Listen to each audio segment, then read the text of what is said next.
నమస్తే. ప్రస్తుతం మనతో పాటు సీనియర్ జర్నలిస్ట్ భరద్వాజ్ ఉన్నారు. ఆయనతో మాట్లాడదాం. నమస్తే సార్. నమస్తే సార్, కల్కి మూవీ మీద కొన్ని ఆరోపణలు ఉన్నాయి. ఒకటి ఏంటంటే లోగో వైజయంతి మూవీస్కి సంబంధించి ఒక లోగో కాపీ కొట్టారు హాలీవుడ్ నుంచి అని చెప్పేసి అంటున్నారు. అండ్ ప్రమోషన్స్ కూడా సరిగ్గా చేయడం లేదు అని చెప్పేసి కూడా మాట్లాడుతున్నారు. అసలు ఏంటంటారు సార్?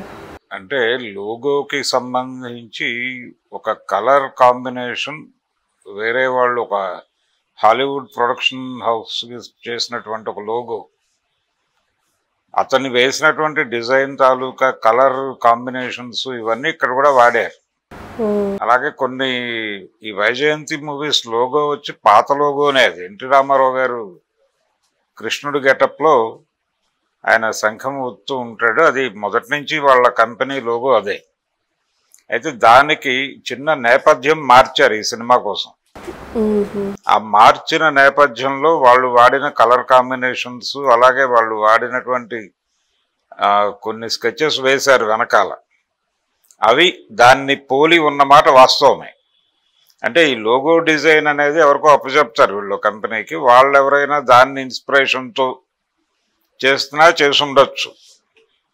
ఇప్పుడు ఆ లోగో తీసేసి వాళ్ళు పాత లోగోని వాడుకునే, అంటే గతంలో ఈ మధ్యకాలంలో వాళ్ళు తీసిన సినిమాల్లో వాడిన లోగోని యాజ్ ఇట్ ఈస్గా ఇక్కడ వాడుకుంటే ఇబ్బంది ఏం లేదు, అది ఇష్యూ కాదు. కానీ వీళ్ళు ట్రైలర్లో దాన్ని చూపించడం వలన ఆయన నోటీస్ చేసి, పైగా ఇది పాన్ ఇండియా మూవీ మాత్రమే కాదు, ప్రపంచ మార్కెట్ని టార్గెట్ చేస్తున్న సినిమా కూడా కాబట్టి కొంత వీళ్ళు అబ్జర్వ్ చేసి, అంటే రకరకాల భాషల్లోకి వెళుతుంది, అది వెళ్ళటం వలన చూసి ఇదేదో నా డిజైన్ని కాపీ చేసినట్టున్నారే అని ఆయన అనుకున్నాడు, అంతే. అక్కడ వరకే.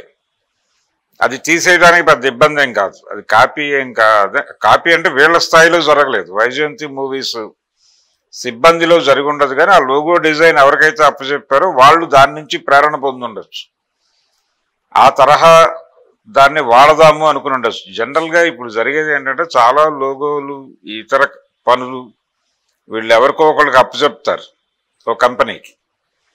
అప్పచెప్పినప్పుడు అక్కడ కొంతమంది ఒక నమూనా టెంప్లెట్లు చూస్తారు వీళ్ళు, ఆ నమూనా టెంప్లెట్లో ఏదో ఒకటి నచ్చుతుంది వీళ్ళకి, అట్లా ప్రేరణతో చేయటం అనేది చాలా ఎక్కువగా జరుగుతోంది డిజిటల్ ప్లాట్ఫామ్స్ మీద, డిజిటల్ వర్క్లో పర్టికులర్గా. లోగో డిజైనింగ్ ఇలాంటి వాటిల్లో పాత రోజుల్లో వీళ్ళు ఒక కాన్సెప్ట్ చెప్పేవాళ్ళు, ఒక ఆర్టిస్ట్ కూర్చుని వేసుకునేవాడు, ప్రపంచానికి వాళ్ళకి సంబంధం ఉండేది కాదు. వీళ్ళ పద్ధతిలో వీళ్ళు బ్రెయిన్లో ఒక స్కీమ్ అనుకుని ఆ స్కీమ్ ప్రకారం లోగో డిజైన్ చేసేవాళ్ళు.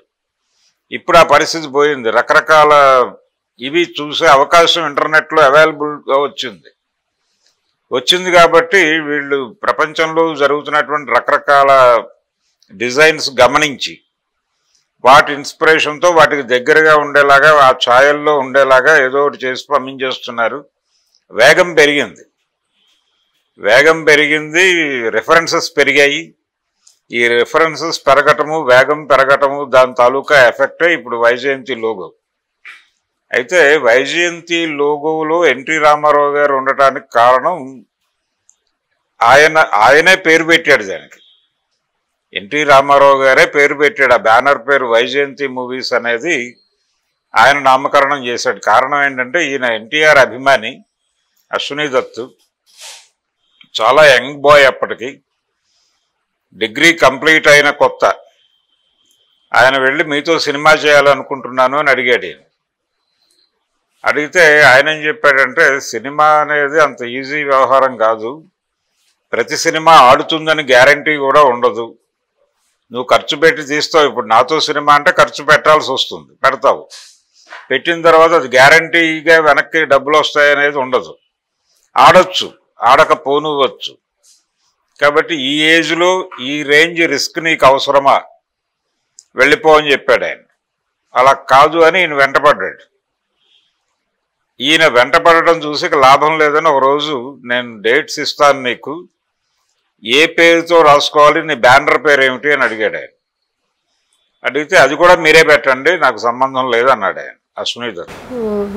అప్పుడు ఆయన ఆ రూమ్లో కృష్ణుడి ఫోటో ఏదో ఉంటే కృష్ణుడి మెడలో వైజయంతి మాల ఉంటుంది. అది చూసి వైజయంతి మూవీస్ అని పెడుతున్నాను, నీకు ఏమన్నా అభ్యంతరమా అన్నట్టు. నాకేం అభ్యంతరం లేదు, మీరు ఏ పేరైనా పెట్టండి, డేట్స్ ఇవ్వండి చాలు అన్నాడు ఆయన. అప్పుడు వైజయంతి మూవీస్ అని రాసి ఆయన డేట్స్ కేటాయించడానికి ఆ సినిమా ఎదురులేని మనిషి 75లో రిలీజ్ అయింది. అప్పటి నుంచి ప్రస్థానం వెళ్ళదు.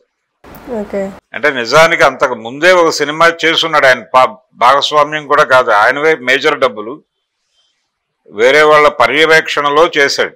కె విశ్వనాథ్ గారి డైరెక్షన్లో ఓ సీత కథ అనే సినిమా ప్రారంభం ఆయనకి, అంటే అనుభవం కోసం చేశాడు అది. ఆ తర్వాత ఎన్టీఆర్ దగ్గరికి వెళ్ళాడు. ఎన్టీఆర్తో సినిమా చేయాలనేదే ప్రోగ్రాం. ఈయన మెడ్రాస్ వెళ్ళిందే ఎన్టీఆర్తో సినిమా చేయటం కోసం. అలా మొదలైంది. అలా మొదలైన వైజయంతి మూవీస్ లోగోలో అందుకని ఎన్టీఆర్ బొమ్మ, ఆయన కృష్ణుడి గెటప్లో ఉన్న బొమ్మ ఆయన అలా పర్మనెంట్గా ఉంచేశాడు. అది అక్కడి వరకు ప్రాబ్లం లేదు. ఆ వెనకాల వేసినటువంటి స్ట్రైప్స్, ఆ గొడవకి సంబంధించిన ఆ టెక్స్చర్కి సంబంధించినటువంటి గొడవ ఇది. అది యాజ్ ఇట్ ఈజ్గా ఇప్పుడు ఆయన 2 ఫొటోస్ పెట్టాడు ట్విట్టర్లో, దాన్ని పోలే ఉంది, ఇది యాజ్ ఇట్ ఈజ్గా ఉంది. కాబట్టి ఇప్పుడు కాపీరైట్ ఇష్యూ అక్కడ వరకే పరిమితమై ఉంది. కాబట్టి వాళ్ళు ఆల్రెడీ మహానటికి ఒక లోగో వాడారు. వైజయంతి మూవీస్ అదే ఎన్టీఆర్ ఉన్నటువంటిదే బ్లూ కలర్ దీనిలో నడుస్తుంది.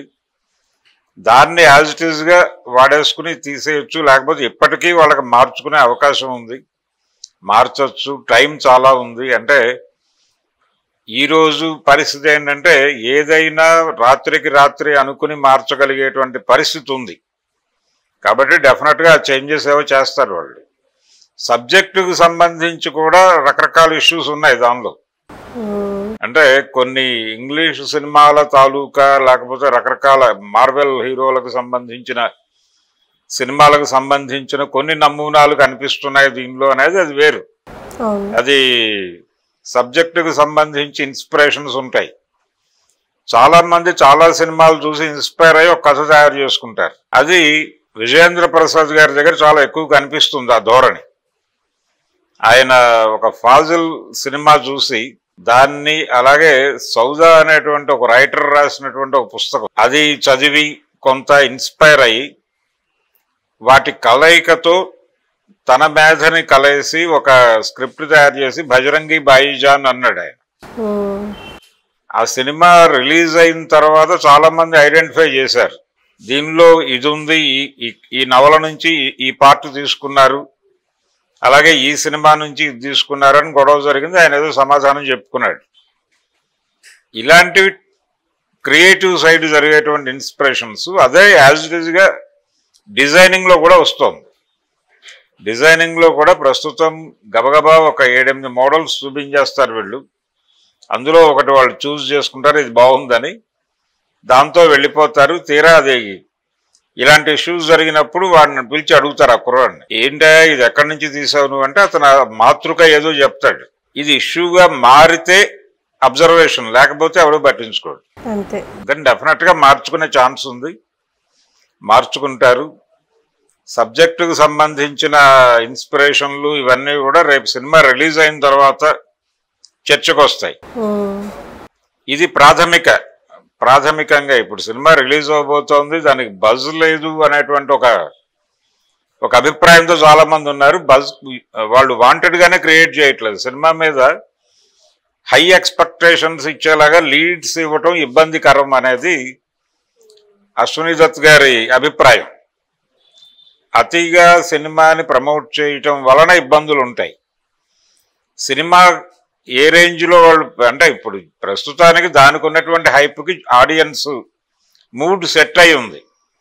కల్కి సినిమా చూడటానికి ప్రజలు సిద్ధంగా ఉన్నారు అనేది అర్థమవుతోంది.